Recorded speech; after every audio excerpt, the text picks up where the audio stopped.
everybody. I'm Lorna Brown. I'm the acting director curator here at the Belkin Art Gallery, and I would like to welcome you here. The Belkin Gallery is located on the traditional, ancestral, and unceded territory of the Musqueam people. The land it is situated on has always been a place of learning for Musqueam community, and who for millennia have passed on their culture, history, and traditions from one generation to the next on this site. Welcome to this conversation with Denise Ferreira da Silva and Jol Thoms, who plan to touch on intersections between their work. Both of their two works also screening on the outdoor screen and will be up throughout the run of the exhibition. Soot Breath, Corpus Infinitum 2021 is a film collaboration between Arjuna Neuman and Denise Ferreira da Silva, moving across geologic, historic, cultural, quantum, and cosmic scales. The work reimagines knowledge and existence without the limits of European and colonial constructions of human. Land, which is an audio-visual composition by Jol Thoms, examines context and agency through scales at once geologic, cosmic, and human. His work probes the ecological ethics of our time through a holographic, multidimensional view of the SNOLAB site. So this is a way of opening Drift, Art and Dark Matter, which involves work by the artists Nadia Lichtig, Josepha Nyam, Anne Riley, and Jol Thoms, who were invited to make new work while engaging with physicists, chemists, and engineers contributing to the search for dark matter at SNOLAB's facility in Sudbury, 2 kilometers below the surface of the Earth. The title Drift draws from the mining term for a horizontal tunnel, in this case the hot underground passageway in the copper and nickel mine stretching between the elevator and the clean lab spaces of SNOLAB. The project thereby begins from a reflection on the forms and energies that connect physics to art, labor, landscapes, cultures, and histories. So I just want to make a few thank yous, and then I will introduce our conversants tonight. Drift, Art and Dark Matter is a residency and exhibition project generated by the Agnes Etherington Center at Queen's University. It's curated by Sunny Kerr, who is the curator at the Agnes, and it's a collaboration with the Arthur B. McDonald Canadian Astroparticle Physics Research Institute and SNOLAB, with the support of Canada Council for the Arts, the Ontario Arts Council, the Stonecroft Foundation, George Taylor Richardson Memorial Fund, and the City of Kingston Arts Fund through the Kingston Arts Council. Here at the Belkin, we would like to gratefully acknowledge the generous support of Canada Council for the Arts, the province of BC through the BC Arts Council, UBC grants for catalyzing research clusters, and our Belkin Curators Forum. So this evening we'll hear from artist and professor Denise Ferreira da Silva, who is the director of UBC's Social Justice Institute and adjunct professor at Monash University School of Art, Design, and Architecture. She is the author of Toward a Global Idea of Race, Devita Impagavel.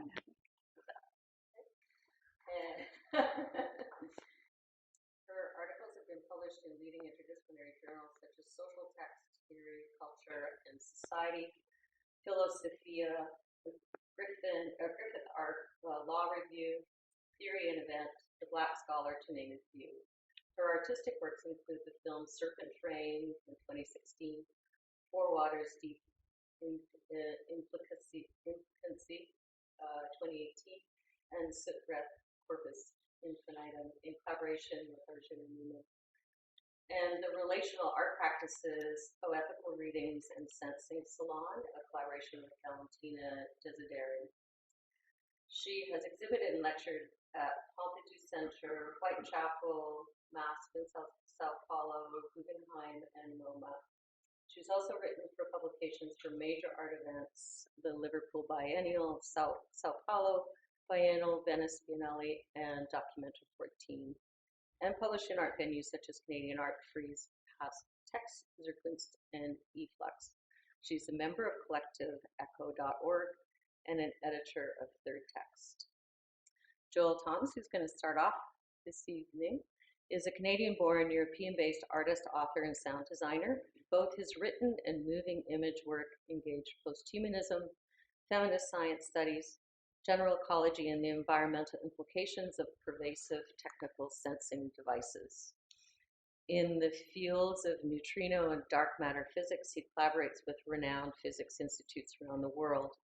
These laboratory landscapes are the focus of his practice-led PhD at University of Westminster. In 2017, Thoms was a fellow of Schloss Solitude and resident artist at Bosch Campus for Research and Advanced Engineering. Thoms graduated with an honors BA in Philosophy, Art History, and Visual Studies from U of T, University of Toronto, 2009, and later studied with Simon Starling at the Stadlschule in Frankfurt. Between 2014 and 2016, he developed and taught an experimental creative research program for architecture students at the University of Braunschweig, with then interim director Tomas Saraceno. In 2016, Thoms won the Meru Art Science Award. Do you know how to say that? Meru, okay. For his for his contribution to blind faith between the cognitive and the visceral in contemporary art exhibition at Haus der Kunst Munich. Thoms is a lecturer in the MA Art and Ecology program at Goldsmiths University, London. So join me in welcoming our two conversants.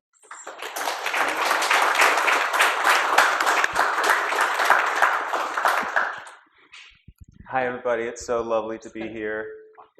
I hope you can hear me. First, I want to say thanks to the Belkin. Everyone here has been so amazing and fantastic, and I've loved every second that I've been here with everybody. I have also the incredible honor to be sitting on a couch with Denise Ferreira da Silva, who has played a significant role in the development of my own thought and understanding of the history, the philosophy of science in relationship to colonialism. And in my left hand, I have what's called a shatter cone, which is made when a meteor impact happens on Earth, and the heat and the pressure causes this kind of formation of sculptures all around the perimeter. These canonical stones get formed, and they point into where the impact is. And since we're talking later a bit about SNOLAB, it's inside of one of these impact basins, and this 2 billion-year-old specimen I found there, a bit deformed, but I'm going to pass it over to Denise as an invitation to speak to her work, Soot Breath, which is playing outside. Thank you, Joe, for the pressure. And I have my notes anyway.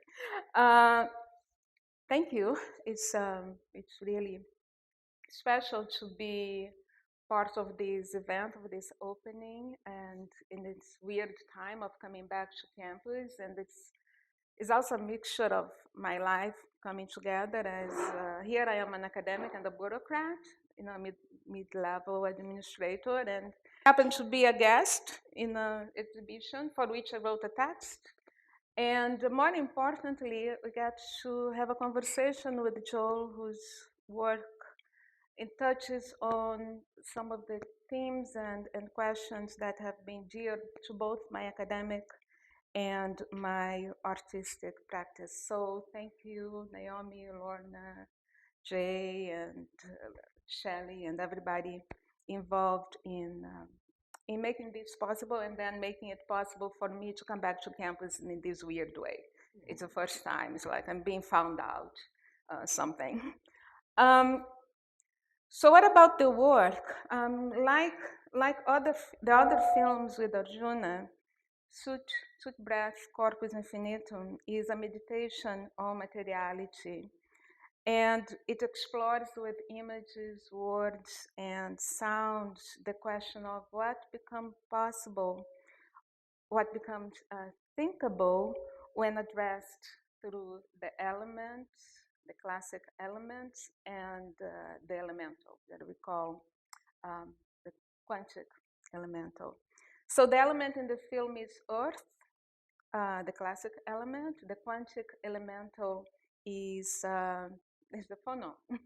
We think with the phonon, and the phonon is a quasi-particle that is very important in condensed matter physics experiments. And the experiments that take place here at UBC's Quantum Matter Institute. And I'd like actually to take this opportunity to thank one of the professors and researchers there, Douglas Bond, who actually talked with me and Arjuna back in 2019 when we were doing research, and his words are in the film. So we have more than me from UBC in the film. So the phonon to us invites the thinking that foregrounds the acoustic, sound, and the optic light. And it inspires me to wonder about the question of what if what we call subjectivity, what if it's captured with sound and touch. So the film does that, right? But it comments on subjectivity through sound and touch, but thinking of it as connected to extraction and expropriation and all the related violations and violence that global capital unleashes upon us humans, non-humans, and the planet. And I think most significantly, and that's something that is being inspired by dark matter, which is part of the program, the Drift program. The film approaches subjectivity from its underbelly, I would say, and it does when it wonders about existence beyond experience. But wanderings don't just happen, right? Wanderings also, they're usually preceded by some things that are done in a particular ways and for some reasons. And we can call those methods.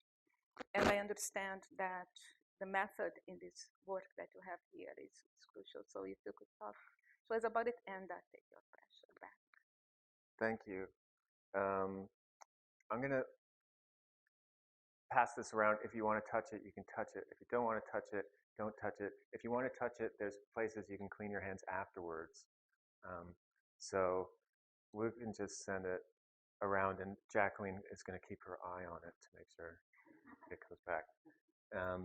Yeah, thanks. So I developed something called the holographic method, which is a way of doing analysis, higher dimensional analysis of sight. And the site that I was working in this time is a meteor to a 1.8 billion year old meteor impact basin, which fractured the mantle of a supercontinent called Nuna. And the time of Nuna is completely different than the time now.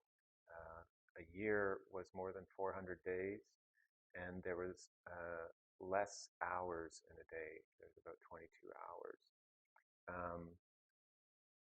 which lets us understand that time is something that is not fixed and is traversable in many different ways, such as holding a rock. But there's many different layers to this site called SNOLAB, and they're searching there for imperceptible, non-optical, uncharged matter they call dark matter or neutrinos. So everything else that we can see and touch and smell and measure and weigh and quantify and classify, they call baryonic matter, and it has charge, positive or negative. But the stuff that isn't charged passes through everything all the time in every directions, and it's kind of, there's more of it than the stuff that we can see and measure. So that's what they're looking for, imperceptible particles. But I was kind of interested about the condition for the possibility of searching for the imperceptible. Not just what is the imperceptible outside of physics, thinking about spirituality, magic, other types of emotions or experiences that humans have. But what makes the condition for that whole place to exist? So the meteor impact is one of them. But another one is that it's existing inside of a mine. So it's 2 kilometers underground, the SNOLAB, and it can only exist there because there has been for more than 120 years this Crichton mine.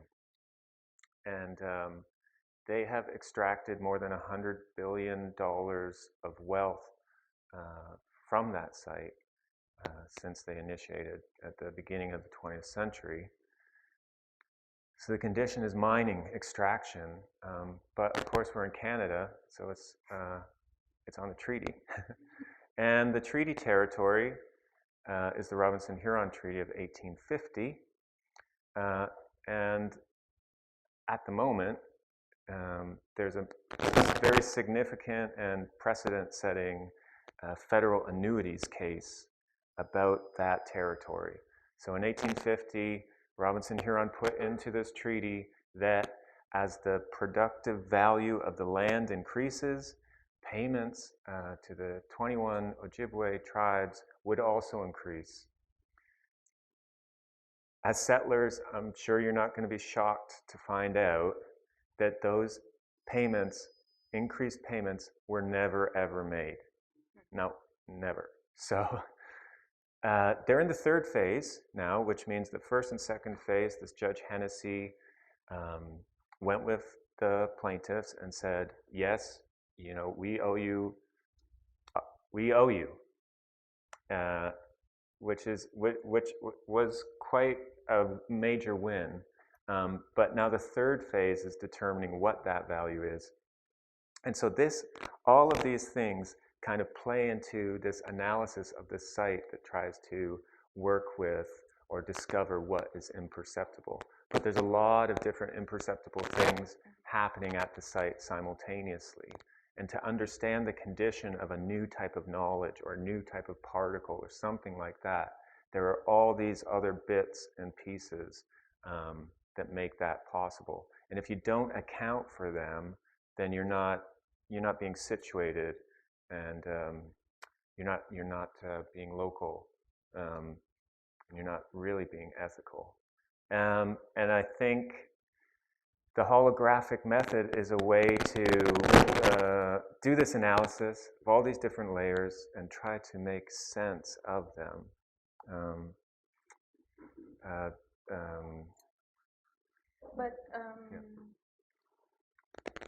But it sounds like that while you the method brings all that together in a way to make sense, it's asking for something else that it's not in the method. I'm thinking about the hologram as that thing that it's there, but it's not there. But the hologram we can see.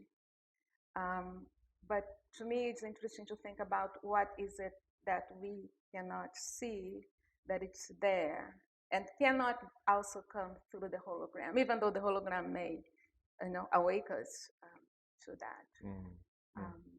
And what would happen if we took that into account? That which is there, that may be announced, that something may inspire you to think of it, like the phonons do my work. And yet cannot be imaged in such a way. Right. And that's why I think art and other techniques, poetry, movement, sound, also dance, can help to elicit these different layers and sensitivities. Yeah.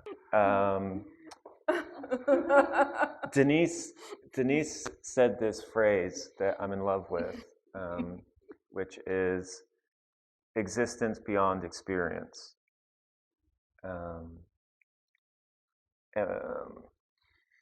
That was yeah, something. existence beyond experience. Yeah, existence beyond experience. Yeah, existence beyond experience. Yeah, existence beyond experience. But also beyond. Think of dark matter going through you all the time as it's happening now, right? Shua is up here. It exists, it goes through us, but you don't see it, don't touch, don't smell, don't hear it. Existence beyond experience. The only way they can sense it, these neutrinos and dark matter, is because they accelerate particles faster than the speed of light.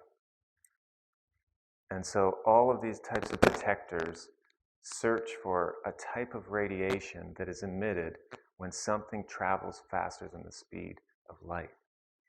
But they do the experiments 2 kilometers underground, where you don't have any other kind of radiation. And they look for the dark matter particle by attending to what it may do to a crystal lattice if it touches it. And what it may do, it's funny because it's the experiment that you know more than me, but anyway, I read about it.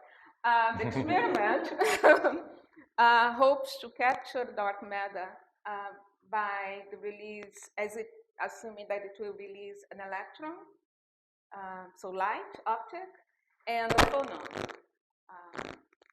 And that's how to prove it. Existence beyond experience. Cherenkov radiation. Ultraviolet. Infrared. Right? Everything radiates in infrared. And we can see it, but all of us are vibrating here. Everything around here. And that also makes me think about sound and touch. Vibration, right? Sound and touch. Sound and touch. And heat. See, that's what happens when you hang with artists. They move. They move. So, existence sound beyond and touch. Experience. Sound and touch and sound, heat, traversing. Heat and extraction. Heat and extraction. Global warming, excess of extraction. All the heat generated by colonial violence, forced displacement of people, dislocation from the African continent, displacement from the American lands, all that violence, all that force that went there is now accumulated and accumulated and accumulated, and it's coming down as if the violence is being returned to us. The colonial violence comes down as the planet heats up beyond experience. Existence beyond experience. Existence beyond experience. Existence beyond experience. Like love. Like love. I don't know if you know. I'm sure you do. But love will propel you beyond experience. Every time. Every time. Existence. Beyond experience. Thank you, folks. Thank you, Jol.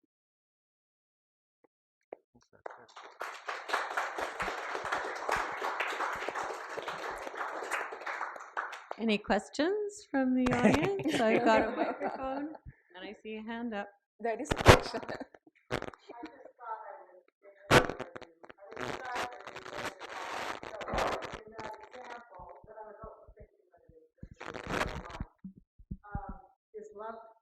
Is love propelling you beyond experience? Aren't you experiencing love when you're in that state of experiencing love? It's so like an Ouroboros. Yeah, so part of the part of the existence does experience what is. Eventually, it's not just existence beyond experience, because people experience something that is beyond that sort of initial sense of experience. Yeah, so in that sense, yeah, as you split experience as we think about it in physical terms through the senses, and then the emotional, spiritual experiences. But those are the ones that do not, those are the ones for which the question of reality is not raised, right? The question of reality is raised to those things that have physicality. And those are the things that we experience. But existence, the question of existence itself is real, right? So those are two different. So would you consider like intuition or intuitiveness as, like, some people might experience intuitiveness, but others would not understand or define or accept what they are being told they experience, because it's not necessarily on the senses or whatever other plane? Yes, I totally would, and I do consider intuition, what is intuited, as something that exists in the same way as what is dark matter, even though it's called dark matter because it's nothing. They don't know what it is, right? So in that sense, the dark matter is very much like the intuition. We know it's there because it bends the galaxies, the light of the galaxies, but you can see, you can smell. You see how we get into kind of like the same place. If you make that distinction, beginning with the distinction between that which is physical and that which is not, right? But I'm interested in that which is physical, like dark matter, but it's not of the realm of experience. It escapes the senses. Or if it doesn't escape the senses, it escapes our perception. Right. Like you radiating in infrared, I can't see it, right? But I know it's happening there because we are alive and here, even if we weren't alive. But I think those are the questions really that become interesting, both in terms of considering difference, but also in terms of the lines that we draw between different kinds of experience, for instance.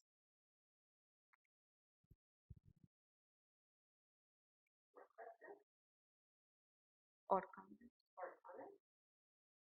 Oh, you walk all the way back.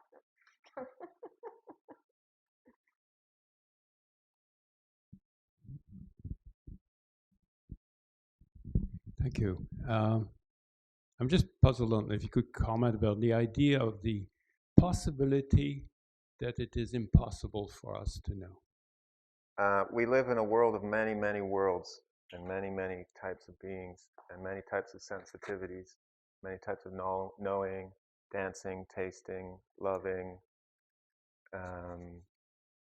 cooking. And I don't, humans can be very arrogant creatures. If you look at the condition of quantum field theory, it tells us that the reality, our metaphysics, what we understand, how we determine nature, technology, humans, is all should be completely different, but we're still not able to make that reach. We're still stuck in a kind of Cartesian logic. We're even still stuck in syllogistic logic of the church. So I don't think it's a condition that we can't ever know specific things. I think the condition of what we call knowing at the moment is still very primitive. We're like, modern humans are very young compared to, say, the size of the moon. And I would like to flip it, because what if the question were not the question of knowing?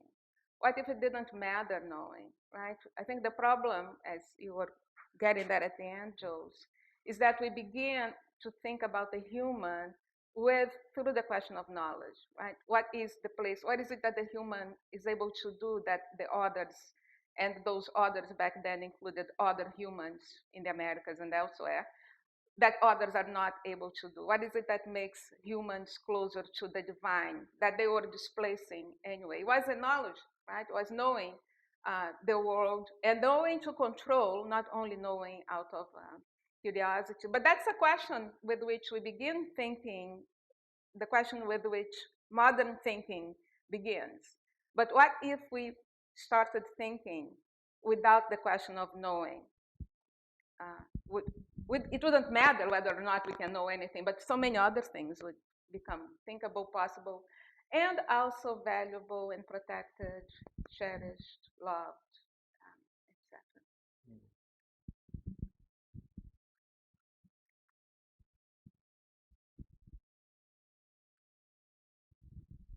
But of course, there's things that cannot be known. Like plenty of things. Doesn't matter. Yeah.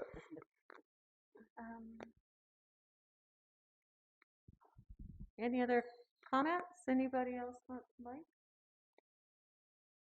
Or are we ready to? Oh, there's one. Yeah. Yep, you got to kind of, he's hiding from you. Oh, there you are. I can see. Yeah, I was thinking about, dark matter specifically when I was listening to your conversation. And for instance, yes, so SNOLAB kind of, trying to detect dark matter as a particle. Sorry, what was the last thing you said? Dark matter? Yeah. So like dark matter, the name kind of suggests that and they're kind of searching that as a particle. But like for instance, I'm aware that there have been attempts of trying to explain the phenomenon by, for instance, modifying the gravity, or there have been some other attempts of coming this weird phenomenon. Especially when I was those visions, I was thinking about how those other attempts that like influence the vision or the perception of the artists about the universe. And so I would care about that. I will answer first because I don't know. So I don't know, and I think saying I don't know whether it would or how it would is a good answer, because really we don't know, right? When something is taken into account. But I like taking into account both, right? Because so dark matter is that which you cannot see, but you assume it's there because it changes things as you expect to see them, given the overall one true explanation for the universe, right? And that's what makes it weird. So if we change the explanation, it will stop being weird. But that means that also you have to change what is true, right? And with that, what is expected to happen, even what is expected to come into experience. So I'm just saying that what makes dark matter interesting, I'm not saying to Jol's or the other artists, but one of the things that makes it interesting is because it's weird. It does things and it doesn't exist, it doesn't interact with anything, but it does things. But we also know, as you're saying, that it's not only about the kind of how the procedures they use for capturing it or measuring it. The problem is that those, like what they use, velocity, speed, position, spin, they all presuppose things that are in space-time. So what if those particles are not in space-time? They are not. They are space-time. Number one, they are space-time. They are not in space-time. They are not like the bodies of Newton, for instance.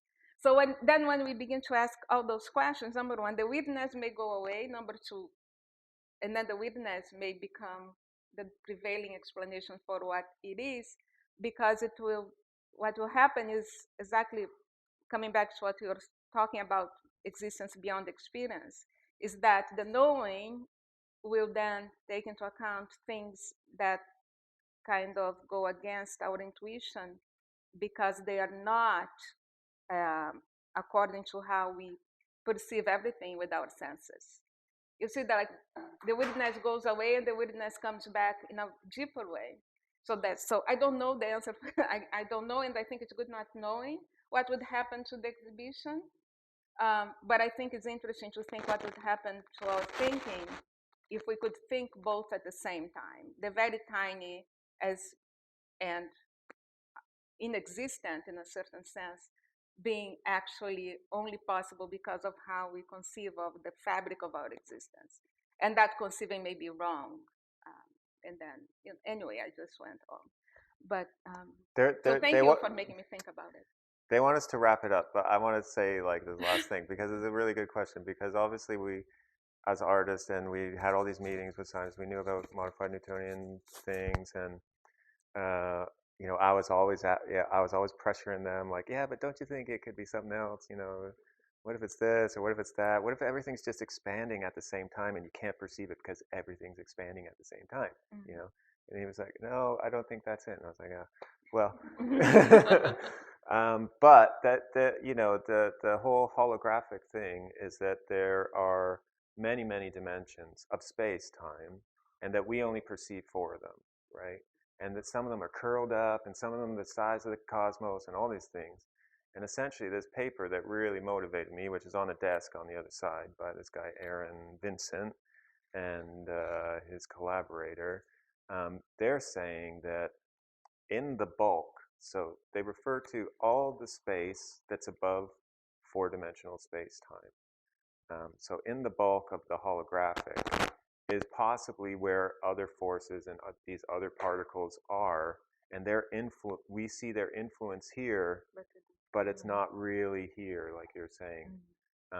So they're hoping at the 100-kilometer accelerator they're building in China that they'll be able to smash particles together so strongly that they'll be able to prove the existence of higher dimensions and cause miniature black holes that will immediately evaporate. And in their evaporation, they will print out all the possible particles of all the possible dimensions and all the forces. Which is...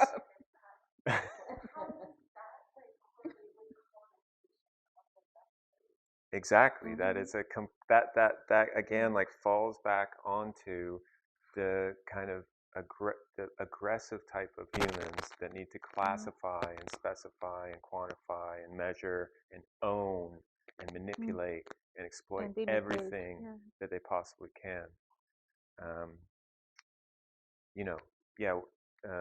A friend of mine recently said, like, you wouldn't have whiteness without physics. Physics is such a strong, powerful nuclear bomb.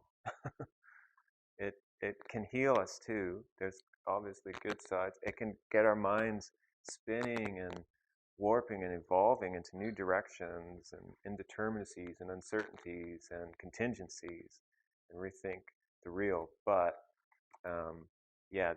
this desire to But that's only in what is weird about it, and what doesn't work for appropriation, expropriation, right? And what is cannot be emulated and copied and deployed. But then, even though, anyway, because things work, even if you can't explain, if you can explain why they do. So in conversations with physicists, one of the things that amazed me the most was that, like, they basically have no idea really about the big picture because everybody's so specialized. So they don't really know, and yet the thing works. So you keep repeating the same experiments and trying until you can emulate it, and that's it, because that's what as the question of knowledge is all about, as I was saying before. Is to find out how things work so you can repeat and use it. Okay, Lorna, we should. Yes. Yes. Awesome. Thank you so very much. And that's great.